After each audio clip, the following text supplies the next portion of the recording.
today. I'm going to try and stick to my 5 minutes, but I know we're running over. Just as a very short introduction, I'm a small animal vet in Brighton and worked in small animal veterinary medicine since I qualified.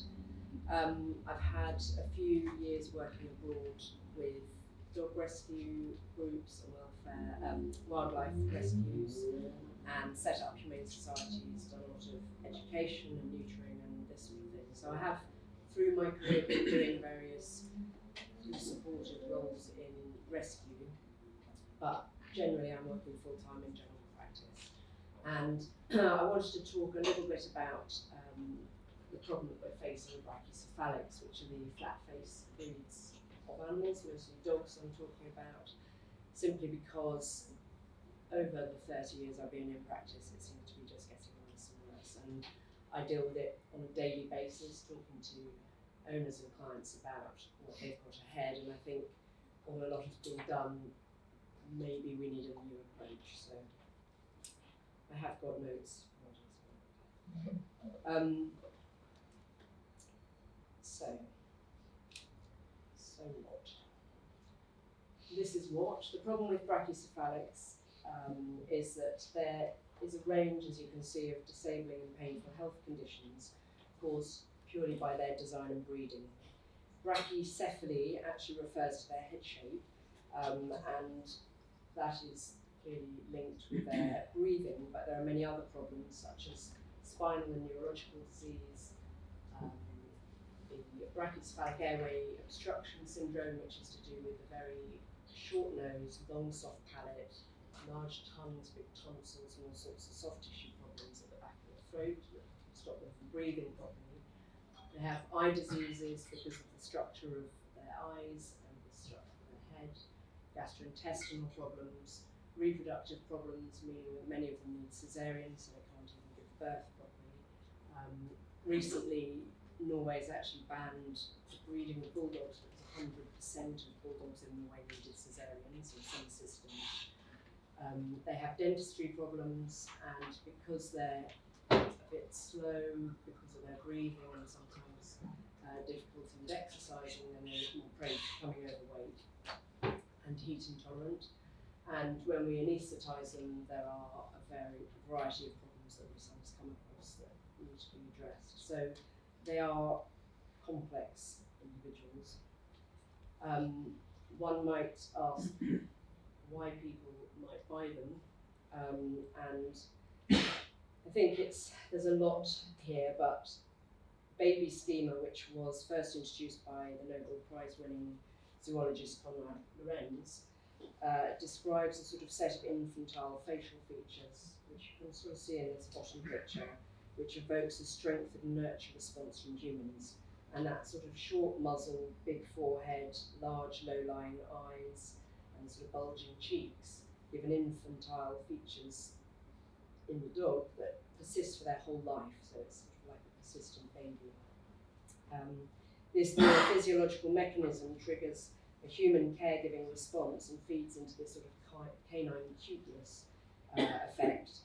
And research has shown that they have a prolonged gaze, so they sort of look at their owners for longer than non-brachycephalic breeds.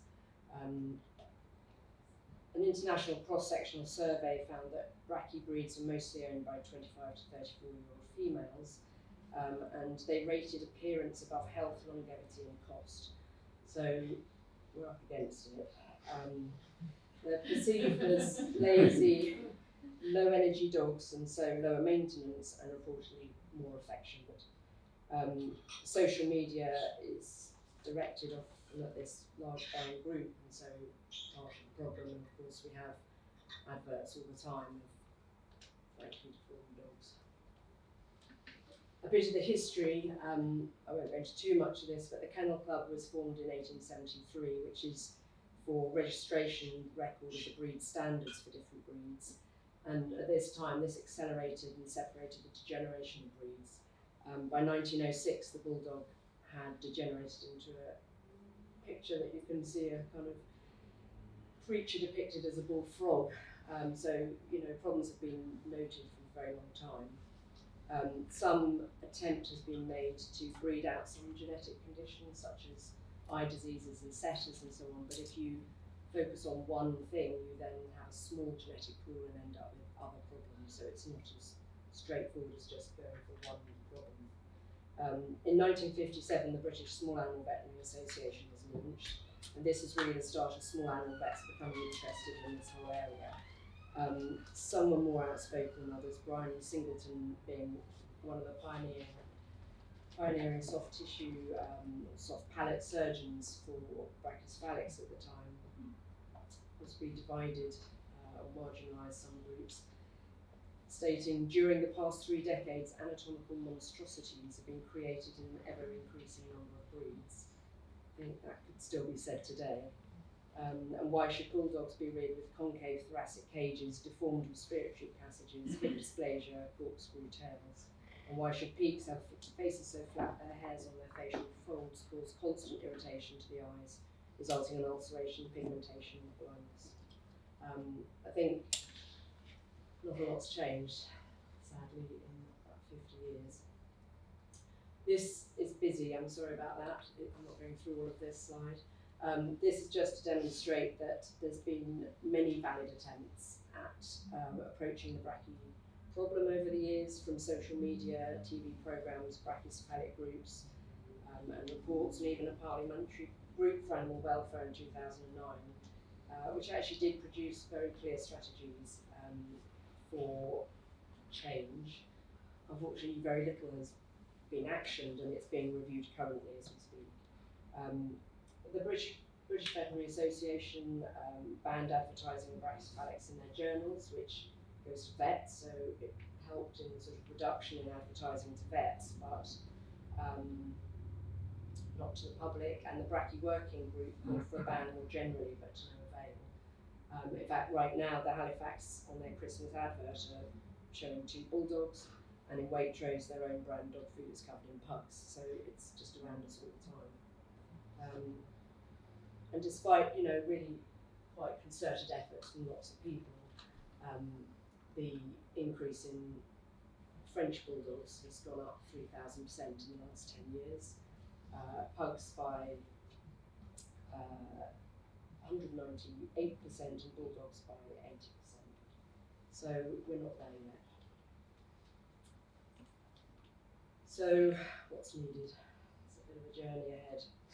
Proponents of extreme conformation need to accept the need for negotiation and compromise to make effective progress in reform. We've got to have collaborative work, in my opinion, and in these sorts of ways. So strong leadership from breeding organisations to enforce health testing rather than the voluntary scheme that occurs today with the Kennel Club. Legislation to remove brachycephalic images from advertising. Amendments to the actual breed standards, which again is the Kennel Club, and guidance from vets to encourage prevention rather than treatment. I think a dog licence might be sensible to bring back with a link to, for example, puppy contracts for when you buy a puppy, breeder information and testing, and better advertising of the health testing available for breeds so that buyers are aware of the potential problems that they may be facing.